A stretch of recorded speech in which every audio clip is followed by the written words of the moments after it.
pinoprotektahan. Walang kasinungalingan, serbisyong totoo lang. Saksihan! Matapos ang 4 na taong pagtatago, dating Maguindanao Election Supervisor Lintang Bedol nakakulong na para sa indirect contempt.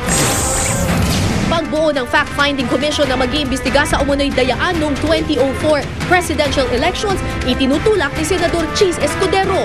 Mga naulila ni Fernando Poe Jr. umaasa pa rin mapapanagot ang mga umano'y nandaya raw kay FPJ. Ilang militanteng estudyante nag-walk out sa klase bilang patikim ng kanilang malakihang protesta sa darating na sona ni Pangulong Noynoy Aquino sa Lunes. Isang babae pinagsasaksak na, sinunog pa sa isang motel sa Pasig City. Sa sports saksi, Philippine Azkals muling nilampaso ng kupunan ng Bahrain sa kanilang tune-up game. Azkals, may ibubuga pa kaya sa laban kontra Kuwait? Sa Japan, tunghaya ng damit na may built-in electric fan. At sa showbiz saksi, Harry Potter star Emma Watson bibida sa movie adaptation ng Beauty and the Beast.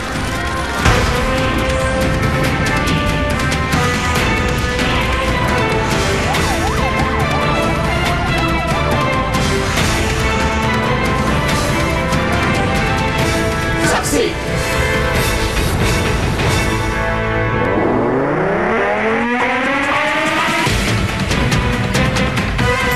Matapos ang 4 na taong pagtatago, nakakulong na ngayon si dating Maguindanao Election Supervisor Lintang Bedol kasunod ang kanyang paglantad ngayong araw. 6 na buwan ang bubunuing sintensya ni Bedol dahil sa ipinataw sa kanyang indirect contempt ng COMELEC. Live mula sa PNP Custodial Center sa Camp Crame, saksi si Ivan Mayrina. Ivan. Igan, karaunang araw nga ng pagsisilbi ni Atty. Lintang Bedol ng kanyang 6 na buwang sentensya dahil sa kasong indirect contempt na inihain ng Commission on Elections noong pang taong 2007. Kasabay ng paghahatid sa isang maleta, dinala na rin sa PNP Custodial Center ang kutsyong tutulugan dito ni Atty. Lintang Bedol. Kwento sa akin ni Police Chief Superintendent Agrimero Cruz na tagapagsalita ng PNP, mag-isa lang si Bedol sa kanyang selda, maliban sa sariling banyo. Wala na raw ibang amenity sa seldang ito. Mula nang dalhin kanina, wala pa rin nagiging dalaw si Bedol, maliban na lang sa medical team ng PNP General Hospital na nagsagawa ng medical examination kay Bedol bandang alas 3 ng hapon kanina. Anumang oras ay pwedeng dalawin si Bedol ng kanyang mga abogado. Pero mga kaanak at kaibigan, maaaring bumisita mula alas 9 ng umaga hanggang alas 3 ng hapon lang tuwing Huwebes at Sabado. Matapos ang 4 na taong pagtatago, muling lumutang si Lintang Bedol sa punong tanggapan ng COMELEC bago magtanghali kanina. Inihirap siya ng COMELEC sa press conference pero ang tanging nasambit niya, "Hello, kumusta kayo?"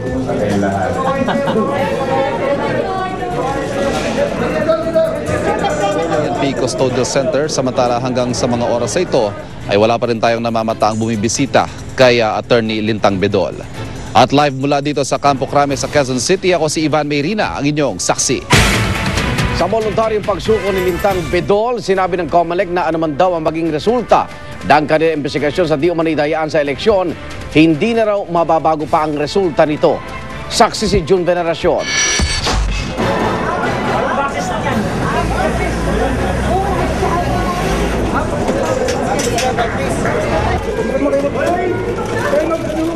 Halos bitbitin na si Atty. Lintang Bedol ng kanyang mga police escort para lang makalusot sa kordon ng media na nag-abang sa kanya.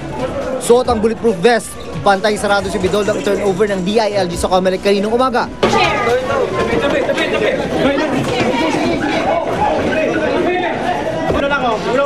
Idiniretso siya sa opisina ni COMELEC Chairman Sixto Brillantes kung saan kalahating oras siyang nakipag-usap sa COMELEC Anbang bago formal na inirap sa media. Hello, kumusta kayo lahat?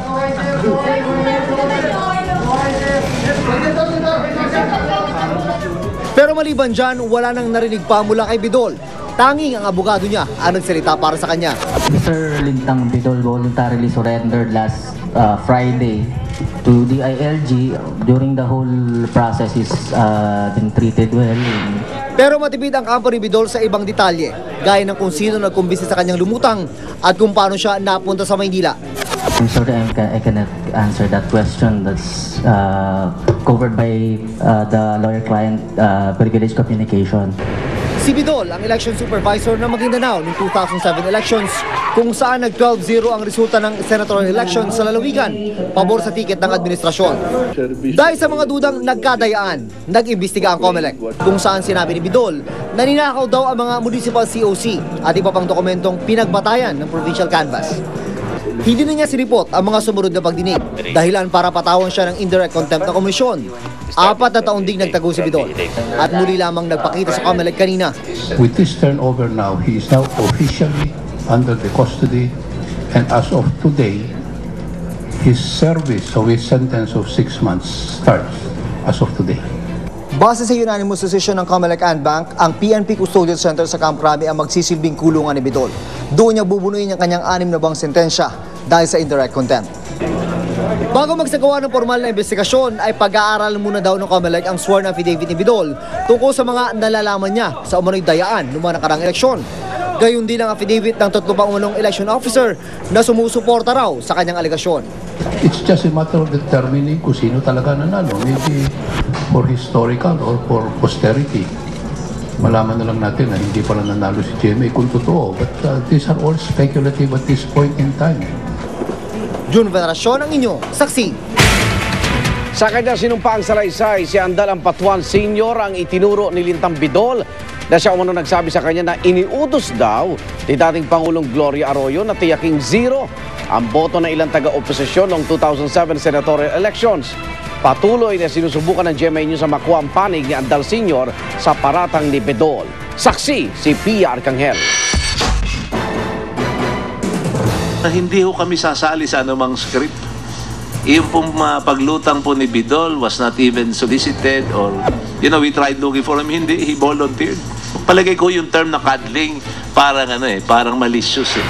Ilang beses iginiit ni DILG Secretary Jessie Robredo.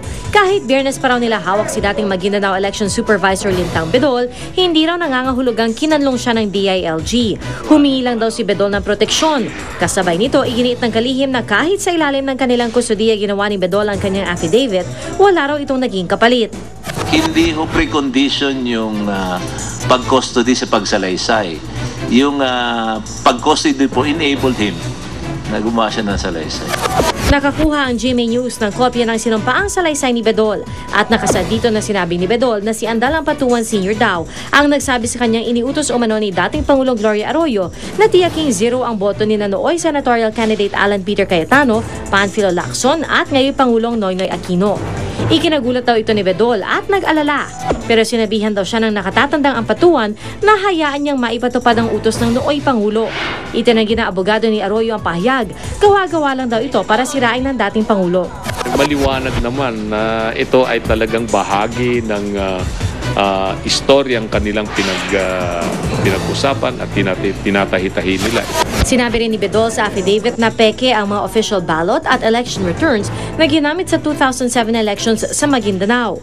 Totoo rin daw na ninakaw sa kanyang opisina noong May 2007 ang mga election documents na pinagbatayan ng provincial canvassing sa Maguindanao, maliban na lang daw doon sa nakapaskil sa mga bulletin board. Pinagdudahan niya raw ang authenticity ng mga ito, pero in-inspection daw ito ni Nooy COMELEC Commissioner Nicodemo Ferrer at sinabing tunay raw ang mga ito. Aligasyong una ng itinanggi ng dating commissioner.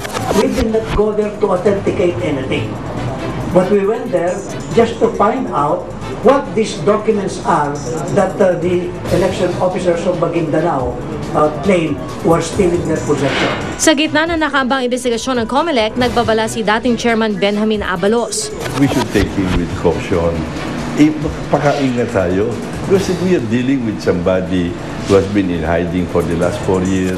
Ang DOJ naman, interesado raw malaman kung bakit ngayon lang lumitaw si Bidol. The objective, the motive of those, the media personalities who were able to access Bidol, ano ba yung pinakamotibo nila? Is it to really just extract information or is it to protect him, to provide a shield from the law? Ako si Pia Arcangel, ang inyong saksi. Gustong paimbestigahan ni Senador Cheese Escudero sa ipinapanukala niyang fact-finding commission ang umano'y dayaan sa mga nakalipas na eleksyon. Umaasa naman ang mga naulila ni Fernando Poe Jr. na sa paglutang ni Lintang Bidol, mapapanagot ang mga di umano'y nandaya kay The King. Narito ang aking report. He's about to surface. We hope that we will see him within the next few hours. Lilitaw na raw sa wakas si dating Maguindanao Election Supervisor Atty. Lintang Bidol ayon sa COMELEC. Ilang linggo nang inaabangan ng media ang paglutang niya hanggang maghapon nga kanina pero wala ni anino niya. Bukas daw susuko si Bidol na ngayon nasa kustodiya na raw ng gobyerno. Just reminded him na we're still waiting here. Sabi 8 na lang. Sabi niya 8 o'clock bukas ng umaga. No reason. No reason given. And I don't really ask. Ayaw pang idetalye ni COMELEC Chairman Sixto Brillantes kung paanong nasa kustodiya na ng gobyerno si Bidol. Hindi rin malinaw kung sino sa gobyerno ang may hawak sa kanya at kung kusa ba siyang sumuko o kung inaresto. Kung matatandaan, halos 4 na taong nawala ang dating Maguindanao Election Supervisor matapos ipaaresto ng COMELEC dahil sa di niya pagsipot sa investigasyon ng komisyon kaugnay ng umano'y dayaan noong 2007 elections. Nawalan na ng bisang orihinal na arrest warrant. Pero isang bagong warrant ang inilabas ng COMELEC para ipadakip siya. Isang mas malawak na investigasyon daw kasi ang ikakasa ng COMELEC na sasakop din sa mga huling ibinulgar ni Bidol. Kabilang ang umano'y dayaan sa Sultan Kudarat noong 2004 para papanalunin umano noon si dating Pangulong Gloria Arroyo.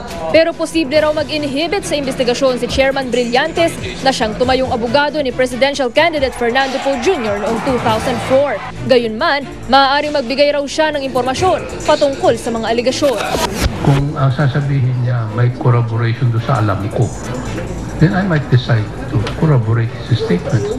Pero kung alam kong kasinungalingan ang sasabihin, kagaya nung ako wala akong tigil, sinasabi ni Bidol sa radio na nandun daw si Commissioner Sarmiento sa Jensan, sinabi ko kagad, hindi totoo yun. Kasinungalingan yun because Commissioner Sarmiento did not go to Jensan. Ako si Tricia Zafra, ang inyong saksi.